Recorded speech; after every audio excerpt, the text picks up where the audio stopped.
let's review the Calvin cycle a little bit. Maybe I'm going to go into a little bit more detail than the last video.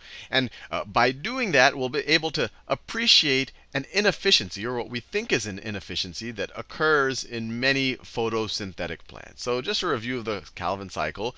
You start off with some CO2. In the last video, I had 6 molecules of CO2 and 6 molecules of ribulose biphosphate. But in this one, just to show you that I could have literally just divided that last cycle by 2, I'm going to start with 3 and 3.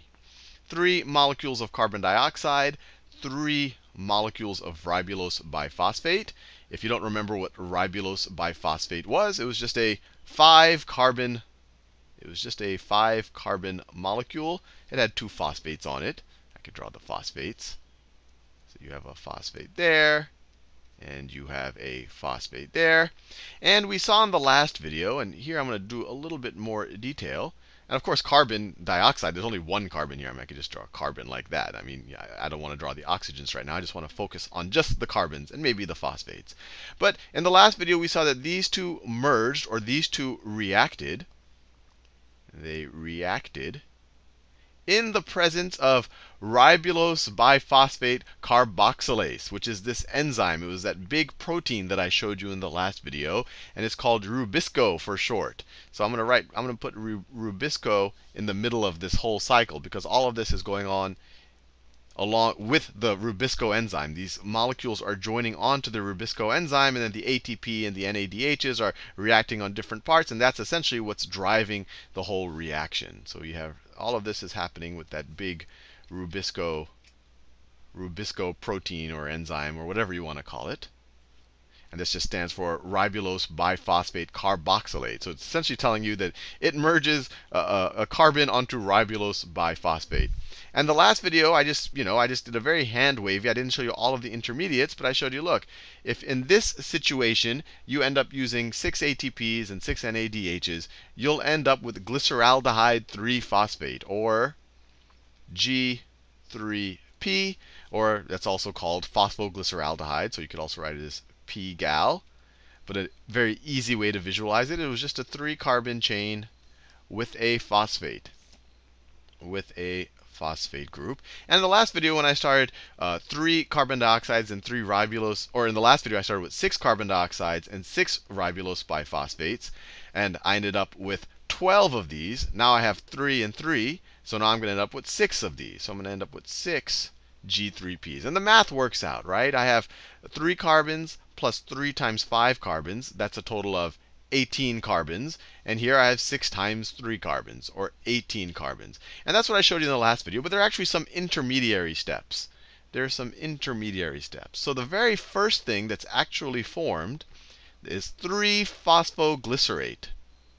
3-phosphoglycerate. And the whole reason why I'm showing you this detail, and maybe you're taking a biology class where they actually go into this level of detail, is I want to, because this compound also gets produced in that inefficient cycle that we're going to explore in this video.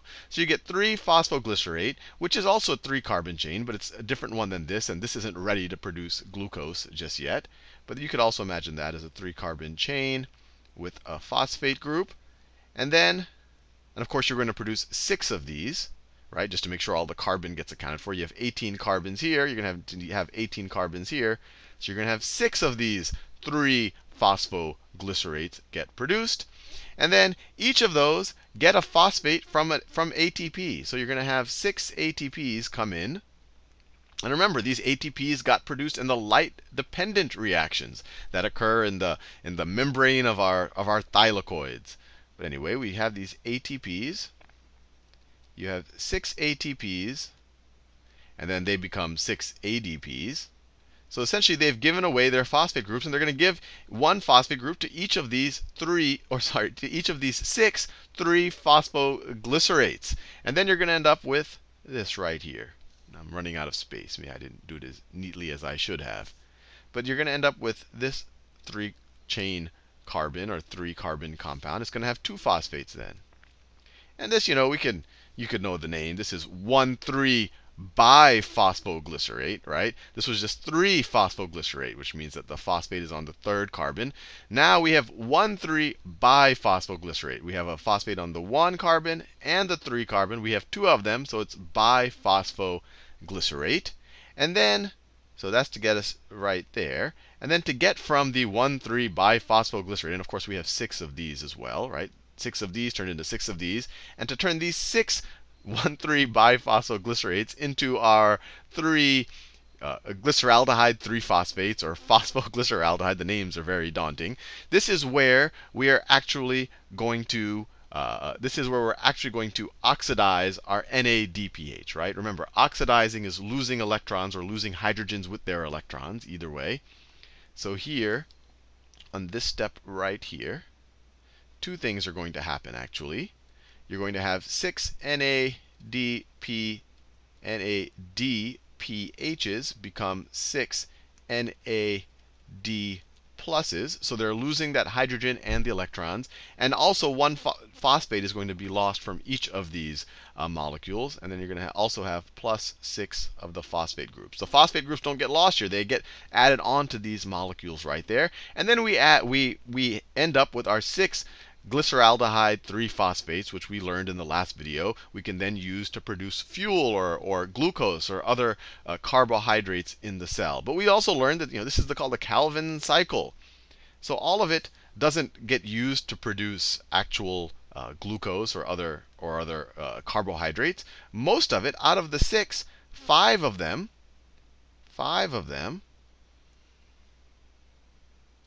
are going to be used to produce our 3 ribulose biphosphates. So let me do it like this. So you're going to have 5 G3Ps go in that direction.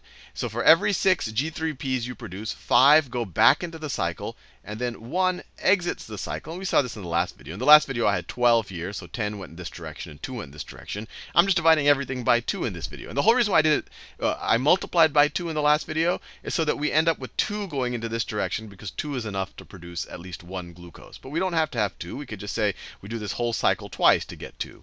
But anyway, I have 1 glyceraldehyde 3-phosphate coming out of this end. And then these 5 glyceraldehyde 3-phosphates that stay in the cycle. Remember, those are just 3 carbons with a phosphate group. I drew it over here already. They will then use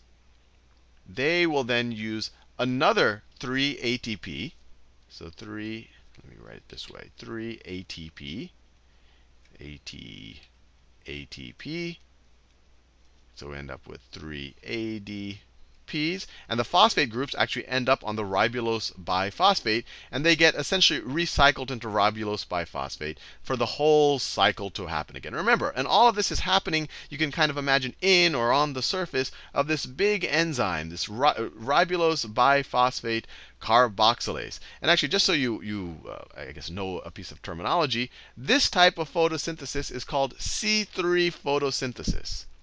C3 photosynthesis. And the whole reason why it's called C3 photosynthesis is because the very first product that you get when you react with carbon dioxide, when the first time you fix your carbon dioxide, remember, carbon dioxide fixation is when you take it in its gaseous form and you're actually putting it into a molecule. The very first carbon molecule you get once the carbon dioxide gets fixed is a 3-carbon molecule. It's phosphoglycerate. That's why I showed it to you there, because that's where the 3 in the C3 photosynthesis comes from. Now, everything I've just done is a review of what we did in the last video, maybe with a little bit more detail. And I showed you that you don't have to start with 6 and 6. You could start with 3 and 3 and just have 5 go down here and 1 go down here instead of doubling everything. But what I want to show you now is an inefficiency that goes on in plants. This RuBisCO enzyme doesn't necessarily just fix carbon dioxide. It can also react with oxygen. And actually, its name is ribulose biphosphate carboxylase oxygenase, which means it can react with carbon or oxygen. And this mechanism, so let's say you have your ribulose biphosphate hanging around. We're in the stroma of some of our chloroplast. So let's say we have our 5 ribulose biphosphates. 5 ribulose biphosphates. And instead of reacting with carbon, it can actually react with oxygen. So instead of having carbon dioxide here, I can have O2 coming in here. We have oxygen coming in here. And all of this, once again, is occurring on the surface or with the assistance of the RuBisCO. Of the exact same, the RuBisCO enzyme. Ribulose biphosphate carboxylase oxygenase. That's why, because it can also fix oxygen. And when these two things react, you don't get useful things that can be used for fuel and all of that. The first you end up with, and my drawing is a little messy. You end up with if these two guys react, you'll end up with 5 molecules of this guy right here. 5 molecules of this 3-phosphoglycerate right there. Remember, here we ended up with 6 of them, but now we're only going to end up with 5 phosphoglycerates. 5 phosphoglycerates. And I know the names are all very confusing, but the basic idea is to remember that what's happening here is carbon dioxide isn't getting fixed, oxygen can get fixed. And you end up with 5 phosphoglycerates, and you actually also end up with 5, this is called phosphoglycolate. I know these are very daunting names. And phosphoglycolate, which is a 2-carbon molecule, which makes sense because we only have 5 carbons to start with. This thing right here is a 3-carbon molecule. That's a 3-carbon molecule. And this right here is a 2-carbon molecule. So this right here is going to be a 2-carbon molecule, and it has a phosphate group.